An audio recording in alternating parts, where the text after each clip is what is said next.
Oi, gente, tudo bom? Vamos falar das leituras de janeiro.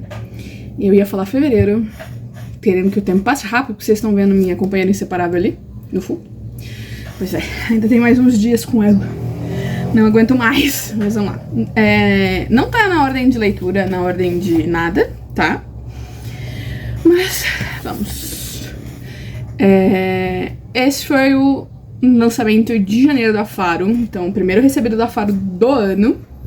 E, gente, pensa num thriller bom que vai explodir sua cabeça. Mas você vai descobrir todo o plot ali e não vai atrapalhar em nada a sua leitura. Por quê? Porque você vai descobrir, mas você vai querer saber pra onde as coisas vão caminhar e como tudo isso vai ser resolvido. Então aqui a gente tem 3 amigos de infância, e só 2 deles estão vivos. Uma foi morta e esquartejada, né? 14 anos se passam e a Georgina, uma das meninas do grupo, ela está no banco dos réus contando o que aconteceu com a Andy naquela fatídica noite em que ela desapareceu. Ela tá fazendo isso pra ajudar que um serial killer seja preso, mas ela vai ter que pagar seu preço, e com isso ela vai ficar 5 anos presa.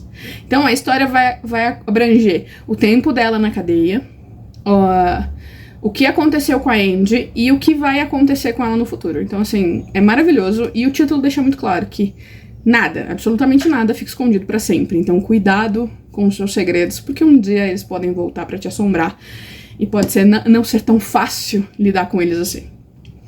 Aí eu reli, na verdade, A Biblioteca Invisível pra terminar a série esse ano, porque tá muito tempo parado. Inclusive, o primeiro livro, acho que o primeiro e o segundo livro eu ganhei de presente de aniversário há muito tempo.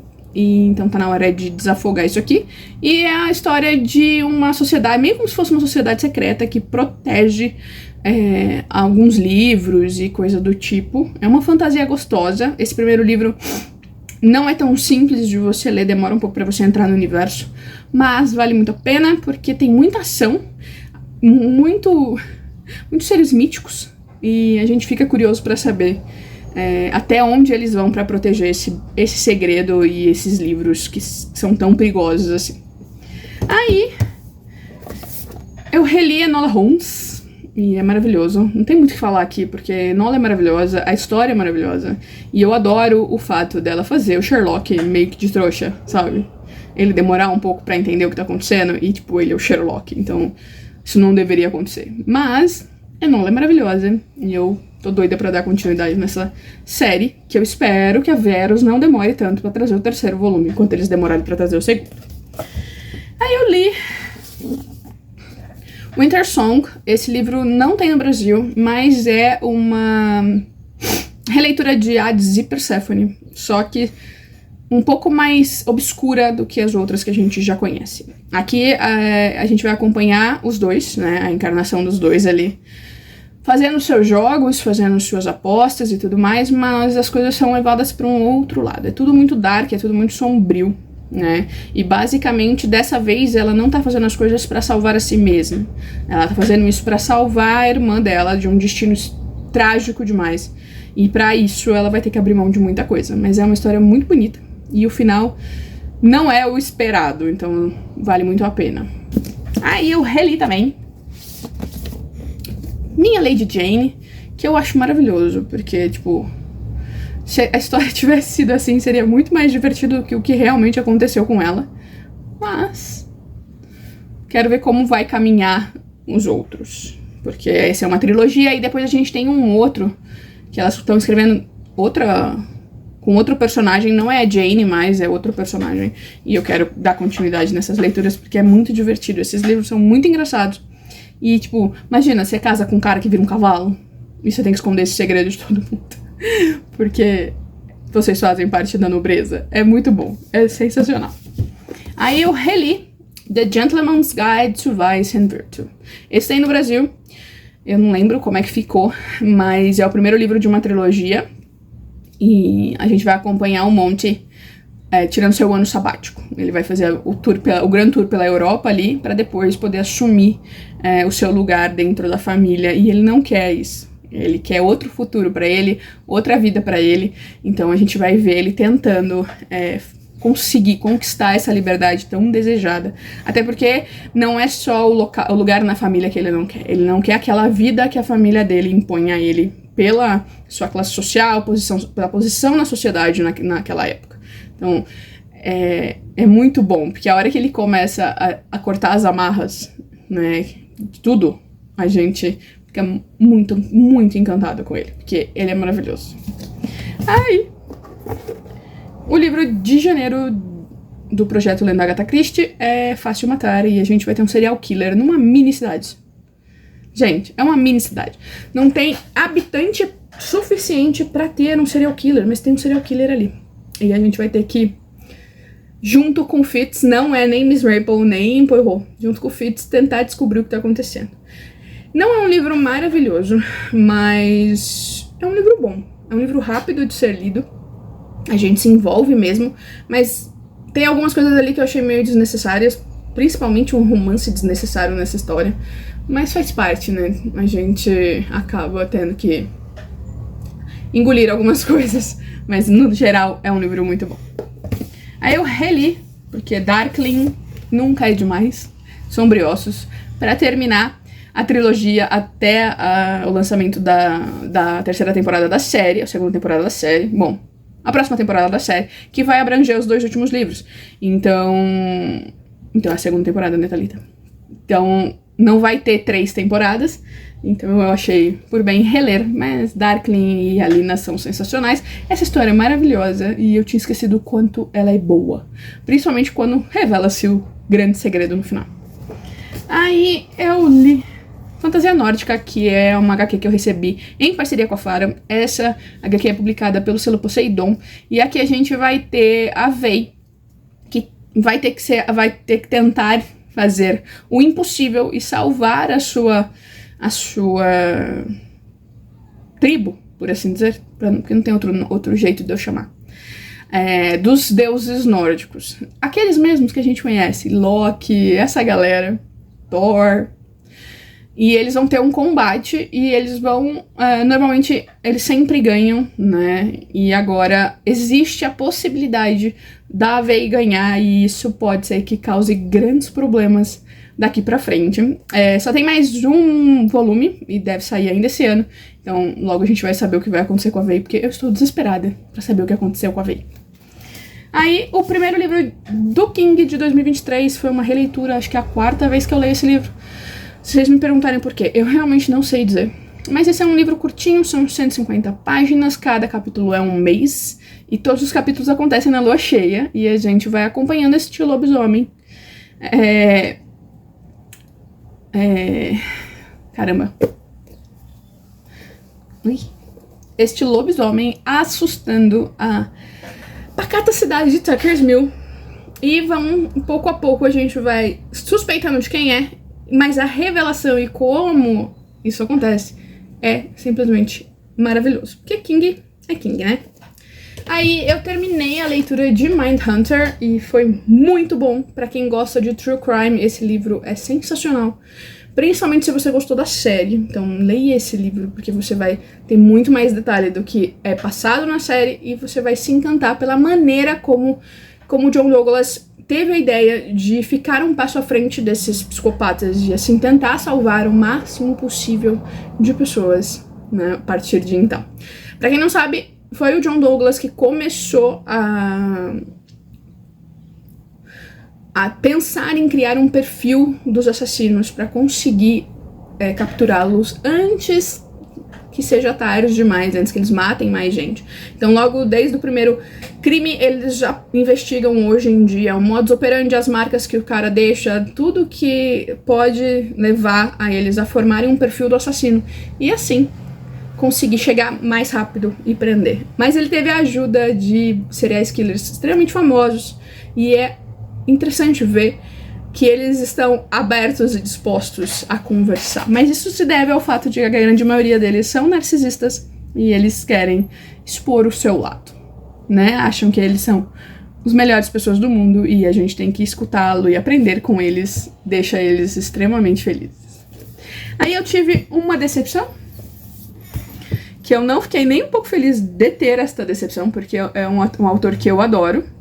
Eu não sei, é na Terra dos Seis como é que tá, mas aqui está insuportavelmente quente. Que foi Patical, do Gustavo Ávila. Tem um conto com o mesmo nome que é sensacional, mas aqui ele, pra mim, ao meu ver, ele se perdeu.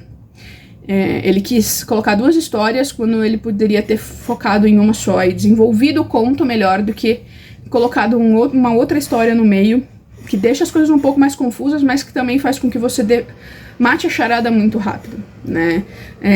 Acho que foi em 30%, 40% do livro eu já sabia o que estava acontecendo, e isso me fez ficar meio chateada, porque ficou muito óbvio, sabe?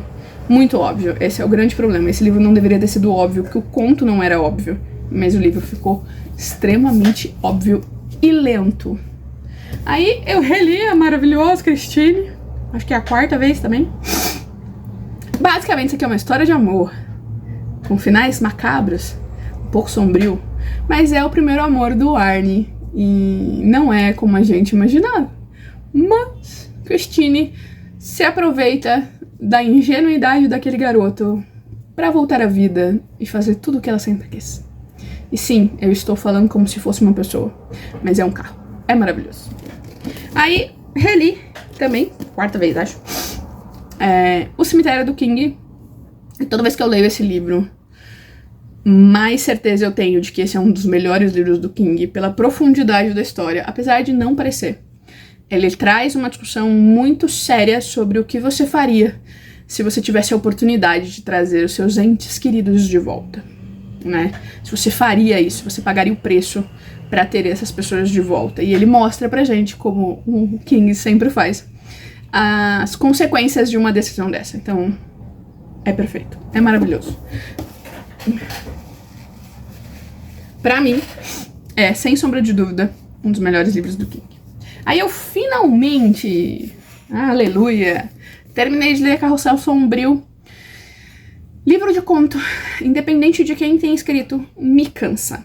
Aqui não foi diferente, a gente tem contos muito bons, principalmente o do título e os 2 escritos com o King, que é A Tribo e Campo do Medo. Mas tem muita coisa chata, sabe? Muita coisa chata, tem uns contos que parece que não tem fim, mas ainda assim é bom pra conhecer a história, a escrita do Joe, mas estou com saudade de romances do Joe. Faz tempo que ele não lança nenhum. O último que ele lançou foi o que o povo pega fogo. Mestre da Chama, um negócio assim. Tem resenha, deixar nos cards. E tô com saudade, quero livros, Joe, livros, não contos. Aí eu fiz a releitura de O Homem de Giz. Eu não sei porque eu não tenho resenha desse livro em lugar nenhum, e aí eu resolvi reler. E eu tinha esquecido do quanto ela bebe na fonte do King, mas assim, nesse livro é escancarado o quanto ela se inspirou no Stephen King, mas não deixa de ser ruim, muito pelo contrário, é um livro muito bom e traz um final muito inesperado, né? O assassino não é tão difícil de descobrir, mas tem um pequeno detalhe que eles deixam claro no começo do livro, que nunca foi desvendado, e que quando ela conta, você fica... E ela dá todas as dicas. A gente que não quer enxergar aquele problema. É desse jeito, porque se a gente parasse um pouquinho pra pensar, a gente matava essa charada também. Aí, o primeiro livro do Harlan Coben do ano, que é Um Passo em Falso, e aqui a gente vai conhecer mais a fundo ele, um pouco mais do Win, né? Que tem gente que acha que ele é psicopata, mas o Win é maravilhoso. E olha, mais uma vez ele se mete em enrascada. Mas o livro começa de uma forma diferente, né? A gente vê ele conversando com o assassino. É louco. Tipo, muito louco. Só que aí a gente vai descobrir que é um dos assassinos dessa história, porque aqui a gente tem várias mortes suspeitas. Mas é muito, muito bom. Pra mim, até agora, é o melhor livro da série do Myron. Vamos ver se alguém vai passar por cima. Aí eu tive uma pequena decepção, não foi uma grande decepção, Com A Vida Invisível de Ed La Rue, eu ainda vou gravar a resenha. Eu sei que todo mundo deve estar, o quê? Esse livro é perfeito? Esse livro é maravilhoso? Esse livro é... Não funcionou desse jeito pra mim. É um livro bom, mas eu tenho algumas críticas a serem feitas que eu vou fazer na resenha, e aí vai ser uma resenha com spoiler, então eu já estou avisando e vou deixar lá avisado, porque eu preciso falar de algumas coisas que me incomodaram muito e que eu não vi ninguém enxergando isso. Talvez eu tenha um problema, mas pra mim ficou muito, muito claro o que a autora trouxe aqui. Aí eu li um romancezinho nacional, que é A Linguagem do Amor, que eu ganhei de aniversário da Thaís. E foi muito gostosinho, porque é o tipo de romance que a gente sabe o final, mas ele não tem um desenrolar óbvio. As coisas não são fáceis e os personagens são muito maduros, né? Eles sabem muito bem que eles se amam, que eles querem ficar juntos, mas eles também sabem que não é tão simples assim. Que eles vão precisar de algumas coisas, né? E de ir em busca de algumas coisas para que eles consigam ficar juntos sem nenhum empecilho, sem nada, porque afinal de contas o amor não é suficiente só. A gente precisa de algumas outras coisas pra conseguir levar isso a fundo. Aí, agora vamos aos e-books. Eu li o primeiro volume da Escola do Bem e do Mal, o que foi uma grata surpresa, apesar de eu matar a charada de algumas coisas logo no começo, pra variar um pouquinho.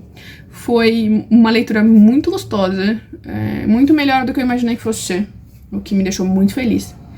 Mas fiquei assim, tipo, tá, e agora? Quero saber o que o autor vai desenvolver a partir de agora, porque as coisas, meio que pra mim, não tem pra onde ir mais a história, sabe? Porque parece que toda a problemática foi resolvida ali. Mas é uma série quilométrica, temos acho que 8 ou 9 livros, então deve ter coisa pra desenvolver que eu não prestei atenção. Aí eu li O Homem da Forca, da Shirley Jackson, e esse é o tipo de livro que não foi feito pra... Ai, gente, não foi feito pra ser entendido. Sabe aqueles quadros que você fica olhando e você fica horas olhando e você não entende por que aquilo é uma obra de arte? Então, basicamente, ou ela escreveu o livro realmente pra ninguém entender, ou eu sou muito burra e eu não entendi essa história. E beleza, tá? Tipo, vamos seguir em frente, porque eu não vou ficar preocupado com o fato de que eu não entendi o livro. Eu li as resenhas, algumas resenhas, pra ver se alguma coisa me chamava atenção e eu consegui entender, mas não aconteceu. Então eu cheguei à conclusão que não foi só eu que entendi. Mas espero que se alguém tenha lido esse livro e tenha entendido, por favor, venha contar pra mim, porque eu quero ser uma pessoa que consiga entender esse livro em algum momento da vida. Aí eu li O Sanatório. Um ótimo primeiro livro. Como o nome já diz, a história se passa dentro de um sanatório que foi reformado e virou um hotel.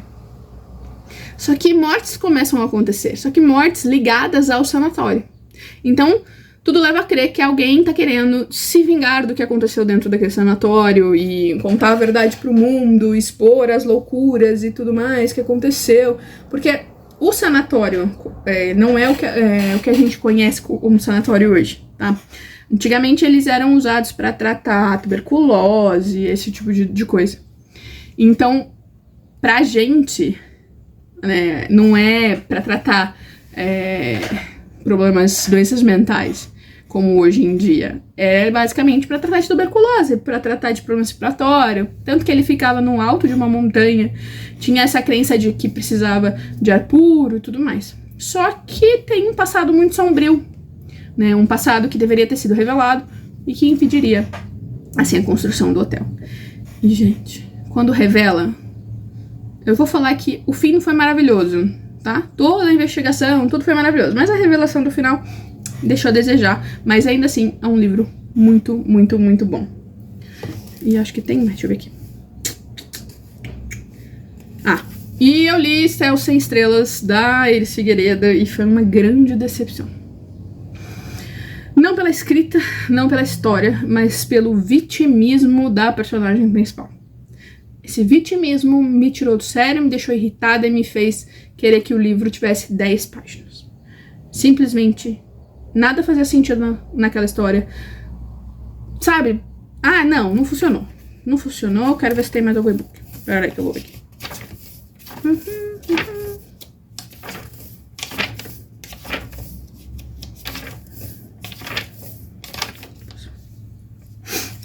E-book.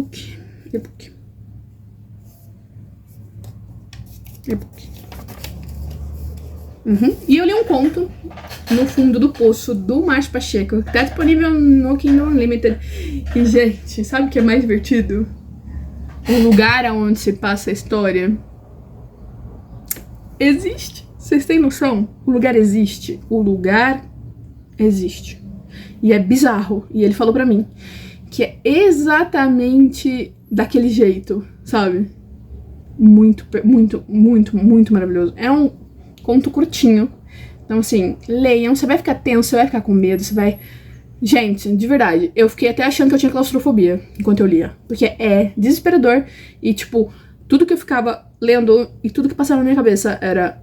Por favor, um isqueiro, não fósforo, um isqueiro. Toda vez que esse homem riscava um fósforo, eu ficava desesperada.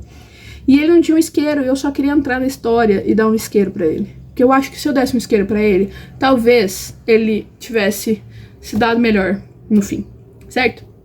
Então é isso, a gente vê no próximo e tchau.